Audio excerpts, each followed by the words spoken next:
हाँ, तो जैसा मैंने बताया था कि क्लीन रूम का क्लासिफिकेशन जो है वो ISO 146441 में बताया गया है कि क्लीन रूम कैसे क्लासिफाइड है grade A B C D में। या तो इसको ISO की लैंग्वेज में कहें तो ये ISO 8 है, C जो है वो ISO 7 है, 6 है और ये 5 है। तो ये जो है बेस्ड ऑन पार्टिकल पे डिपेंड करते हैं कि पर मीटर क्यूब, ये जैसे कि आप देख पा रहे हैं maximum permitted number of particle पर मीटर क्यूब कितना है उसके उस पे जो है हम क्लासीफाई करते हैं एरिया को। अगर सपोज कि पर मीटर क्यूब जो है वो 0.5 माइक्रोन के 35,20,000 पार्टिकल हैं तो वो किस में आएगा, तो वो जो रूम जो है वो उसको हम कहेंगे ग्रेड डी टाइप का रूम है। तो आप थोड़ा गूगल करके ये भी देख लीजिए, इंटरव्यू के लिए तैयार कर सकते हैं कि जो ग्रेड डी है वो कहाँ पे यूज़ होता है। तो मैं आपको बता दूं कि ग्रेड डी जो है वो जनरली जो टेबलेट पाउडर मैन्युफैक्चरिंग जो फार्मास्यूटिकल कंपनी है तो उसमें जो कॉरिडोर है वो जनरली ग्रेड डी में होता है।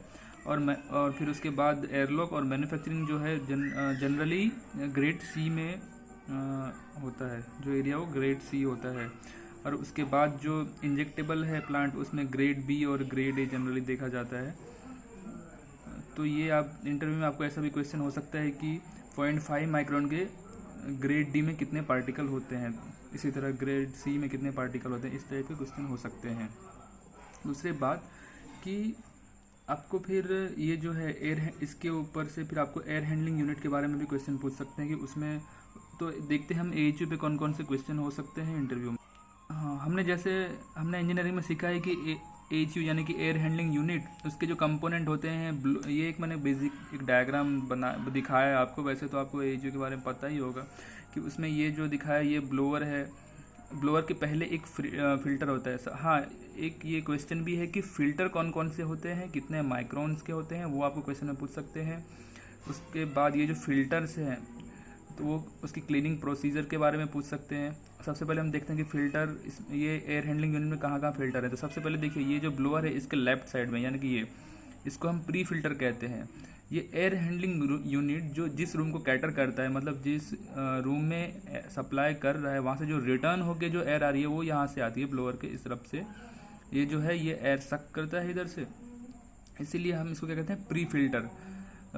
तो प्री फिल्टर जो है ये जनरली 10 माइक्रोन के होते हैं। उसके बाद जो है ब्लोअर जो है ये वी बेल्ट से आप देख रहे हैं मोटर के साथ कनेक्ट होता है। और मोटर के बाद ये कूलिंग सिस्टम है हमारा। कूलिंग सिस्टम में क्या आप जानते हैं कि कूलिंग सिस्टम मतलब हम मैकेनिकल की लैंग्वेज में कहें तो ये एक टाइप का हीट एक्सचेंजर है जिसके थ्रू जब एयर पास होता है तो वो अपनी हीट ट्रांसफ़र की वजह से जो है वो टेम्परेचर डिक्रीज़ कर लेता है।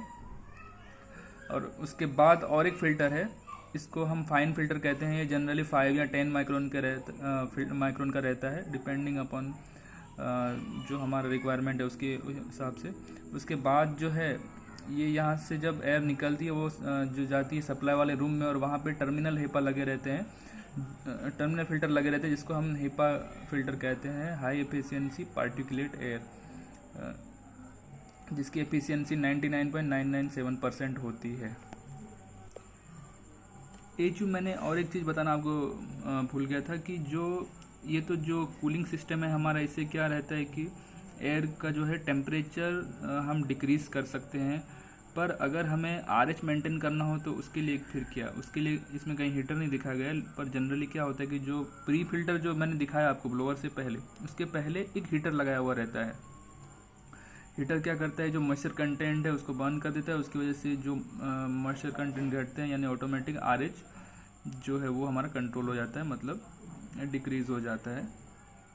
तो ये हुआ RH कंट्रोल की बात।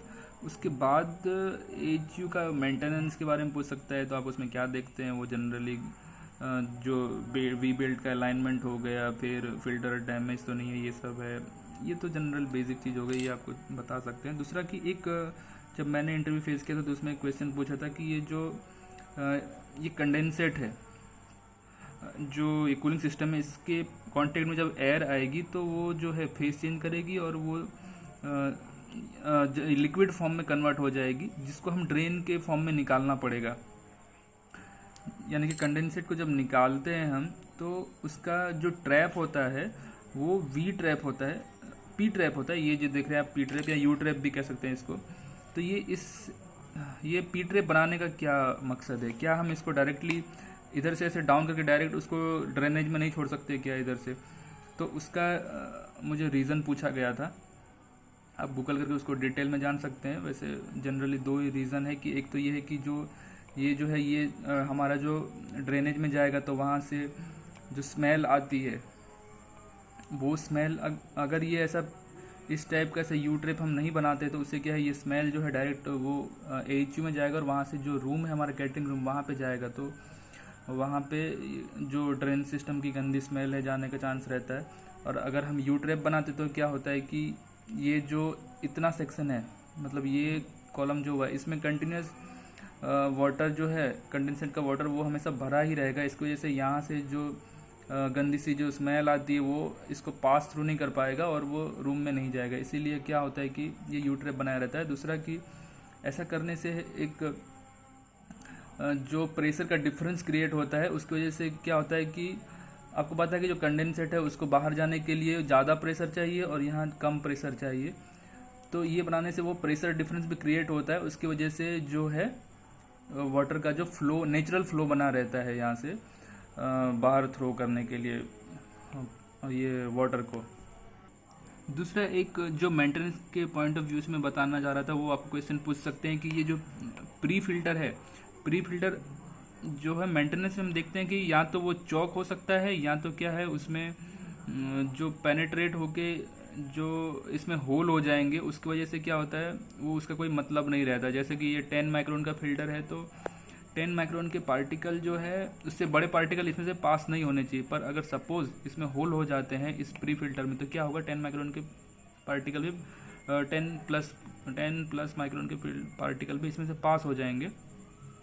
तो इसीलिए जब हम इसका मेंटेनेंस करते हैं या तो क्लीनिंग करते हैं तब देखते हैं कि इसके यहाँ कोई होल तो नहीं है या तो चौक तो नहीं हो गया है, तो वो इसको हम फिल्टर देखने से नहीं, पर क्या होता है एक जो डिफरेंशियल प्रेशर गेज लगाया रहता है दोनों फिल्टर पे, दोनों मतलब एक यहाँ पे और एक जो मैंने फाइन फिल्टर बताया था, दोनों को एक्रॉस में, जैसे ये फिल्टर है इसके एक्रॉस में एक गेज लगा दिया हमने, इसके ऊपर यहाँ टॉप में एक गेज लगा रहता है और उसका लो साइड इस तरफ लो जो है वो इस तरफ आएगा इसमें और हाई इस तरफ आएगा।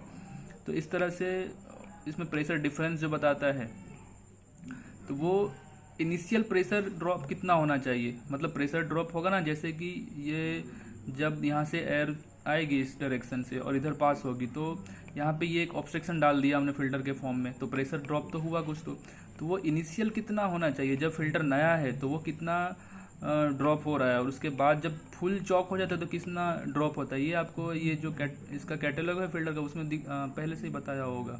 तो आपको वो पूछते हैं कि इनिशियल प्रेशर ड्रॉप कितना है, फाइनल प्रेशर ड्रॉप कितना होना चाहिए।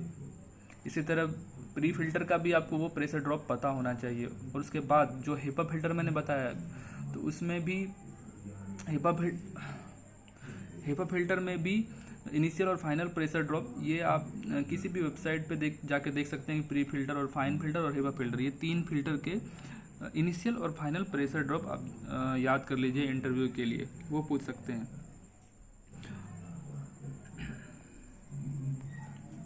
और HVAC के इंटरव्यू में और एक इम्पॉर्टेंट पॉइंट जो है वो है कि जब उसका क्वालिफिकेशन करते हैं तो उसमें कौन कौन से टेस्ट होते हैं उसके बारे में ये देखिए, मैंने WHO 937 जो खोल के रखा है उसमें देख सकते हैं कि कौन कौन से टेस्ट होता है। तो ये सब टेस्ट के नाम है, टेम्परेचर मॉनिटरिंग होता है, फिर RH मॉनिटरिंग होता है,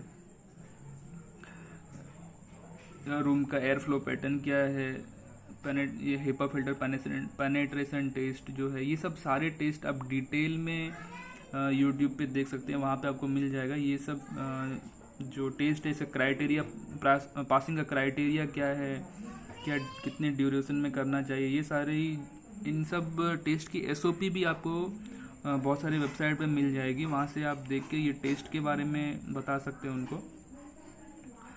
और बस आप टेस्ट में जो पासिंग क्राइटेरिया बता देंगे वो भी इनफ है इस टेस्ट के बारे में, और टेस्ट के नाम आपको टोटल पता होने चाहिए, ये सारे टेस्ट इसमें होते हैं।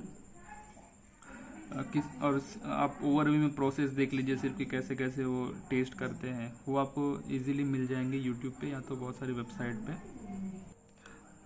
मैं जो बात कर रहा था कि जो प्रोसीजर है और उसकी पासिंग क्राइटेरिया प्लस उसकी जो इंटरवल है, टेस्ट कितने कितने दिन में करते रहना चाहिए, तो उसके बारे में ये देखिए इसी डॉक्यूमेंट में ही दिया हुआ है। ये टेबल 3 है, उसमें देख सकते हैं आप कि पार्टिकल काउंट टेस्ट, तो वो किस किस एरिया में करना है। क्लीन रूम क्लास जो मैंने बताया था ABCD क्लास, तो ये देखिए ये आप देख सकते हैं ऑल क्लास लिखा है, मतलब ABCD कोई भी क्लास रहे सब में करना है। कब करना है? हर 6 महीने में करते रहना है।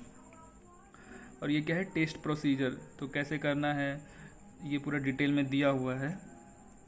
दूसरे टेस्ट देखिए, एयर प्रेशर डिफरेंस टेस्ट हो गया, फिर एयर फ्लो वॉल्यूम टेस्ट हो गया। और हाँ, एयर फ्लो वॉल्यूम से याद आया, आपको ACPH के फॉर्मूला के बारे में पूछा जाएगा इंटरव्यू में, खास करके पूछते हैं ACPH क्या है, फिर CFM क्या है। वो मैंने आपको ग्लोसरी में जो बताया था उसमें आपको सारी ये चीज़ें मिल जाएगी। जो AHU का डिज़ाइन होता है वो भी जनरली क्या होता है कि आप जैसे जो ACPH, मतलब मैं आपको मोटा मोटी बता दूँ तो कि जो आपका रूम में जो एयर सप्लाई हो रहा है, तो उसमें फ्रेश एयर जो है, एयर चेंजेस पर आवर, मतलब हर घंटे में कितना एयर जो है वो चेंज हो रहा है, मतलब फ्रेश एयर आ रहा है, उसको ACPH कहते हैं। और CFM तो आप मैकेनिकल के हैं तो आपको पता ही होगा, क्यूबिक फीट पर मिनट, मतलब वो एयर का क्वांटम है, कितना एयर वो AHU सप्लाई कर रहा है। जो AHU है उसकी कैपेसिटी आपको पता ही है कि CFM में बताया जाता है कि ये जैसे सपोज के 8000 CFM का AHU है या 10,000 CFM का AHU है, वो सब ये चीज़ें होती है। तो मैंने आपको जैसे सारे टेस्ट के बारे में बताया, तो ये टेस्ट आपको याद रखना है। दूसरा कि जो फिल्टर क्लीनिंग की जो SOP है वो आपको हो सके तो आप नेट पर से डाउनलोड करके उसको देख सकते हैं, और उसके बारे में पूछा जाएगा कि कैसे करते हैं। जनरली आपको करना नहीं होता, पर फिर भी आपको ये पता होना चाहिए कि उसको कैसे क्लीन करवाते हैं। दूसरा कि आपको जो प्रेशर रेंज है वो सब याद रखना है। बस HVAC में इससे ज़्यादा मुझे नहीं लगता कुछ पूछ सकेंगे वो आपको, इतना ही मोर देन इनफ है। तो HVAC का जो भी बताना था वो मैंने बता दिया। HVAC का यहाँ पे पूरा होता है। जिन्होंने सवाल किया था HVAC के बारे में क्या क्वेश्चन पूछे जाएंगे, वो इतना ही पूछते हैं। बाकी आपको और डिटेल में जानना है तो आप गूगल पे HVAC के बारे में देख सकते हैं। वैसे मैकेनिकल इंजीनियर चाहे तो HVAC में और बहुत सारा रिसर्च कर सकते हैं। तो आज की वीडियो के लिए इतना ही। Thank you. अगले वीडियो में फिर मिलेंगे।